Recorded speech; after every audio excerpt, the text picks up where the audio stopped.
Hi everybody, welcome back to my channel. It's a new month, happy new month, and let's talk about some books. So, it's February. What the crap? But yes, it's February. So since it's February and it's the month of Valentine's Day and Valentines in general, people are going to be talking about romance. Whatever their stance is on the holiday or romance in general, it will be talked about. So I'm going to talk about it too. Specifically, in books today, I wanted to share with you guys some of my favorite romances. Now, I don't read the typical romance books, but I do read period romance books and contemporary YA romance books. Like, I just think they're so fun sometimes. But not all the romances I'm going to be talking about today.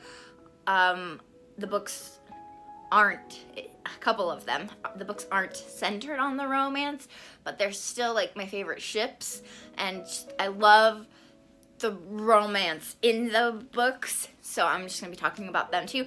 So I have subcategories. I have classics and period romances written modernly, and then I have books of this world with a twist, kind of like supernatural, magical, or scientifical twists, and then just your modern, contemporary romances. Yeah, let's get started. There is one love story I love the most of all love stories ever in all time and creation.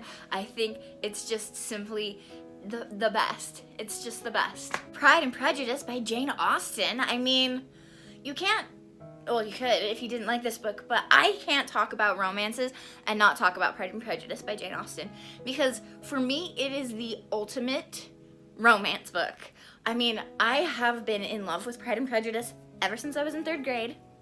I know this book, this story, frontwards and backwards. My ultimate favorite, because it's so good. Elizabeth and Jane and Bingley and Darcy. I just like...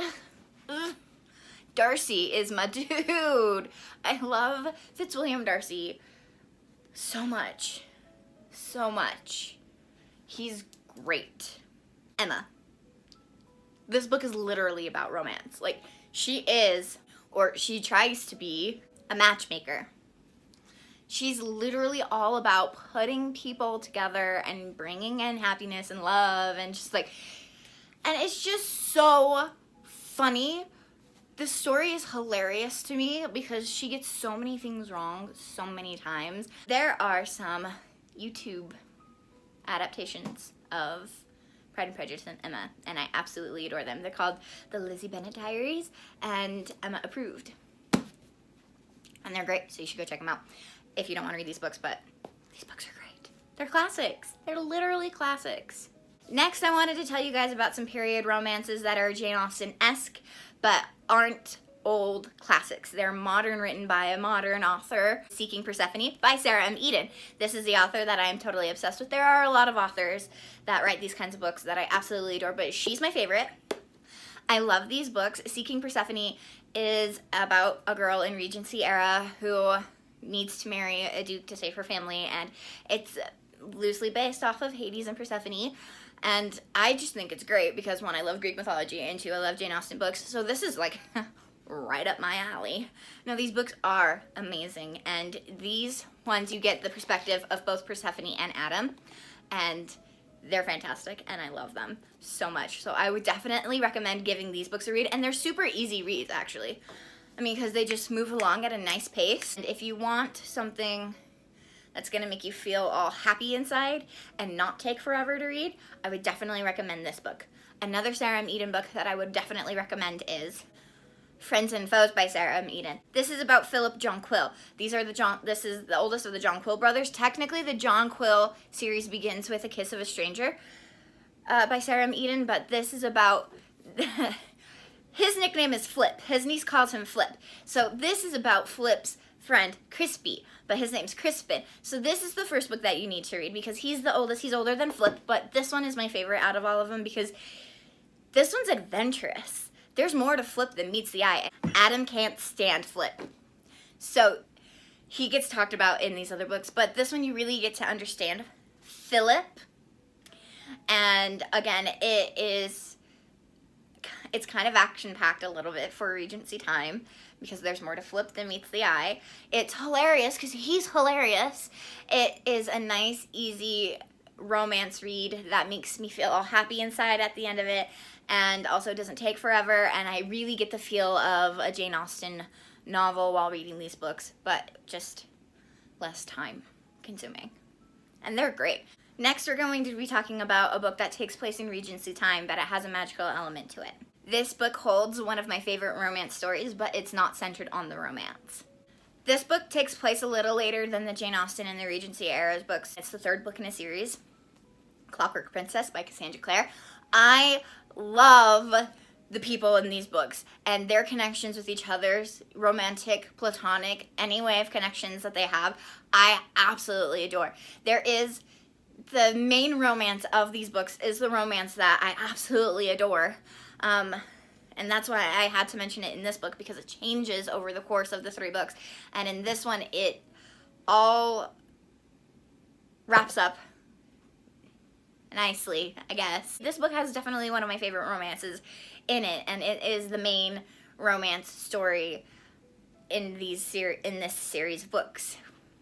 And I'm always going to recommend the Shadowhunter books, but I would definitely recommend reading them in chronological order. I would recommend reading them in chronological order because they're funnier to me that way. I love the development that all of these characters go through. And yes, these books hold some of my favorite romances ever. The Red Scrolls of Magic by Cassandra Clare and Wesley Chu. Malik is my OTP. I am not kidding. Out of any romantical relationship ever in any book I've ever read, these 2 are my favorite. They are my ultimate OTP. There's no beating Malik in my eyes.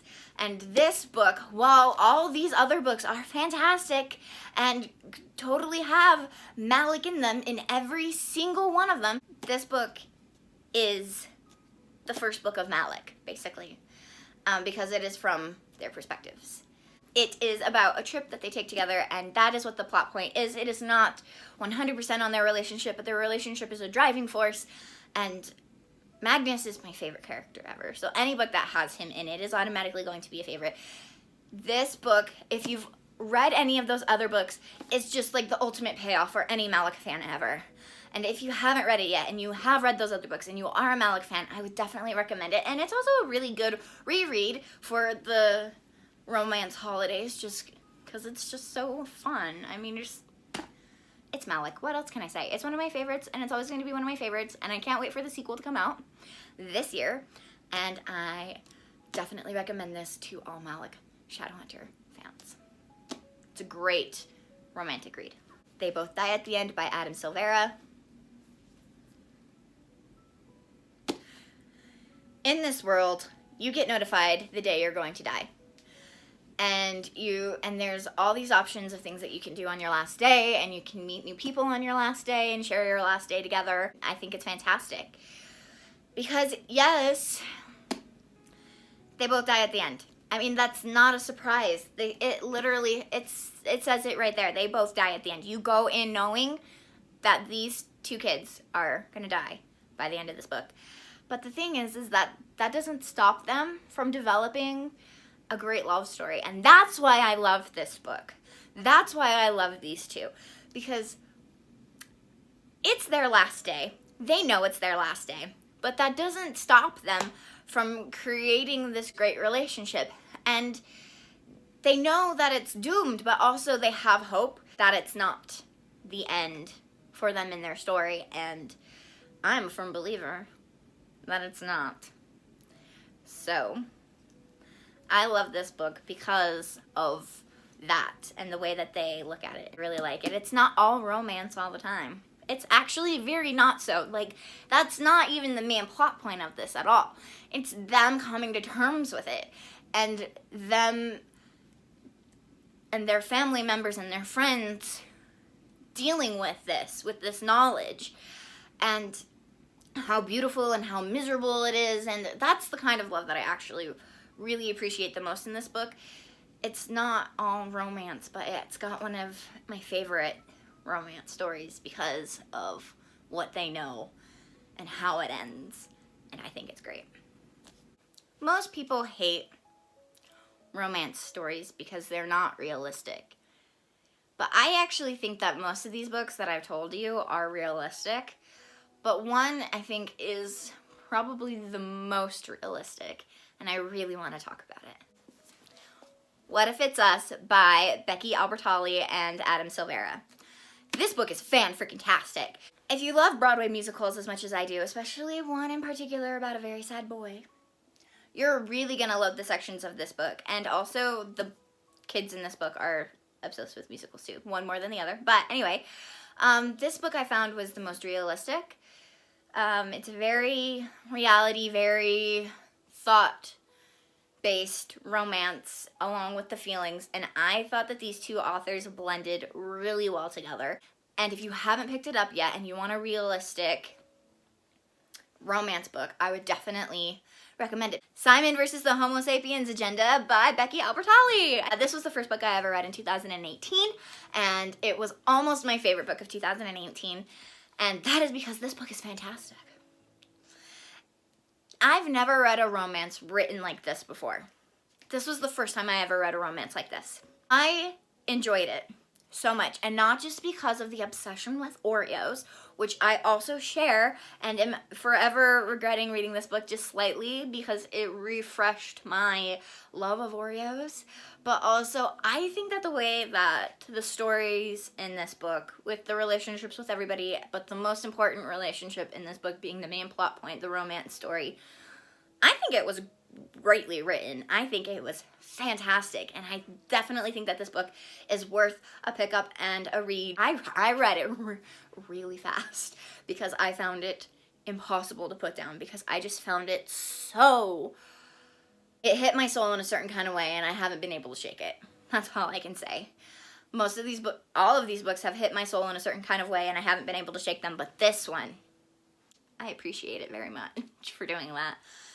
And I think it's great. Also, the movie is fantastic. We'll talk about that next month, though. I want to talk about more so the author of a book. This one is a YA contemporary romance author, and I've been reading her books for years, and I think they are some of the best books I've ever read. So I wanted to show you one of the books that I have of hers and talk a little bit about all of them. So, Lock and Key by Sarah Dessen is one of my favorite romance books ever. Yes, her books tend to revolve around romances, but also they are so much more than that.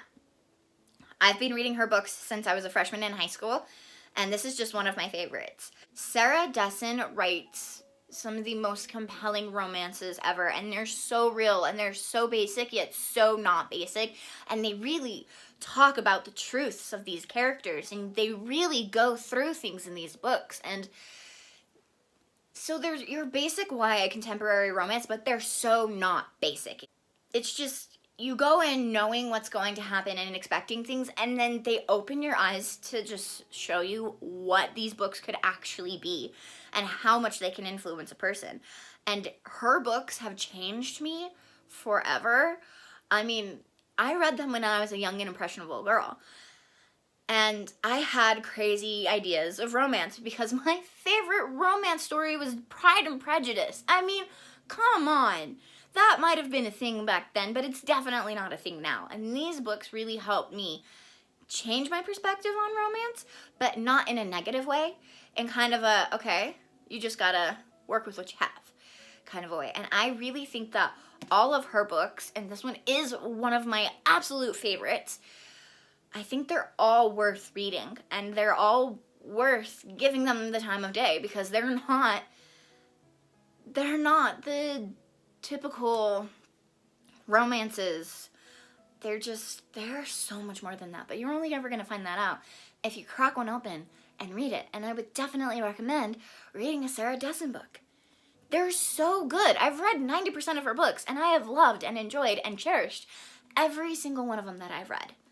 So they're so worth reading, especially if you love contemporary movies. I mean, I watch Hallmark movies with my mother,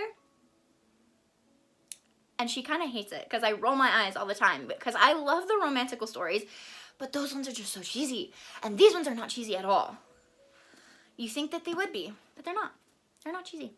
There are moments, because all romances are at least slightly cheesy, but I think they're worth a read. To All the Boys I've Loved Before by Jenny Han. I cannot tell you enough how much I loved this whole series of books. Truth be told, I did actually watch the Netflix movie first. And then I read the books, but I thoroughly enjoyed the books so much more. But the movie was also fantastic. Anyway, I love the whole plot of this book. I mean, love letters get sent to the people that were never supposed to receive them, like sometimes years after, and it's just so funny. It's so funny to me. It's so hilarious, and the relationship that she has with all of the characters, Lara Jean, every single relationship that she has with somebody in this book, I think is really great. And the love story that happens because of this book and all the other books are also really awesome. I picked this book to show you guys because it's the first one, and it's the one that starts it all off. But honestly, I don't think the story is complete without all of them together. I think all of these books together tell a really great love story. Now, this book that I'm talking about, I didn't immediately put it on there, but I've thought about it again, and I kind of want to talk about it. It's kind of like an honorary mention, kind of like a halfway to my favorites list. It's actually an adult book, so if you are a young teenager or like not even close to 18 years old, I wouldn't recommend it to you. I think that's probably why I took it off this list, because most of these books, well, all of these books, except for the Jane Austen books, well, okay, except for the period romance books, all these books are written for YA audiences, and so adults can read them, youth can read them, but the period romances, youth can also read those ones because they're written for adults, but they're pretty clean because the time period and all that stuff. Then this one is modern and it is adult, and so hesitation is on my part of recommending it because of that kind of a thing. But I also do really like the relationships in this book, and so I wanted to talk about it at least for a little bit, and that book is Crazy Rich Asians by Kevin Kwan. Yeah, again, I watched the movie before I read the book because my sister wanted to go watch the movie with me, and I hadn't read the books yet, but I wasn't going to deny my sister.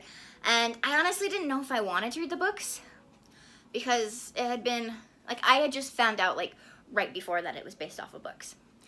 I went and I saw it.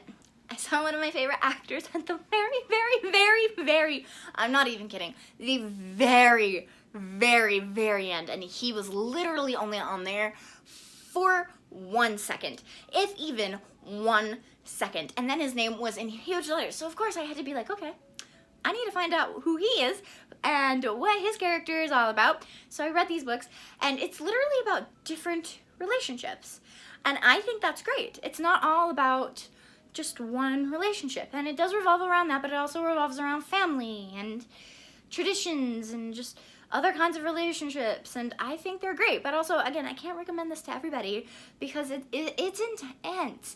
It's intense, and there's 2 other books after this, and I loved them. I think they're great. I would read them again, and I would definitely watch the movies again. But also, like, I just caution. I would approach this with caution. That's all I have to say about this books. But again, I did really like these books. That is it for my romance recommendation books. I loved every single one of these books, and I would recommend them to you, again, with some of them with caution. If you liked this video, please give it a thumbs up and comment down below some books that you would recommend to me for reading for the month of February, because month of February, I just love reading about all the types of love, like family love, friend love, relationship love, romantic love, all the kinds of love. I love reading about love. Shocker, I know. But I thought it would be fun to talk about that in February, and those are my recommendations to you. So also let me know if you pick up one of these books and read it and what you think about it. And you go check out my other socials because I have a Goodreads and a Twitter and an Instagram, and all of them will keep you updated on what I read and all the romantic stories that I will be reading this month, because I've got quite a few that I'm about to dive right into. And I hope you guys are having an amazing week and an amazing life. And until I see you again, bye.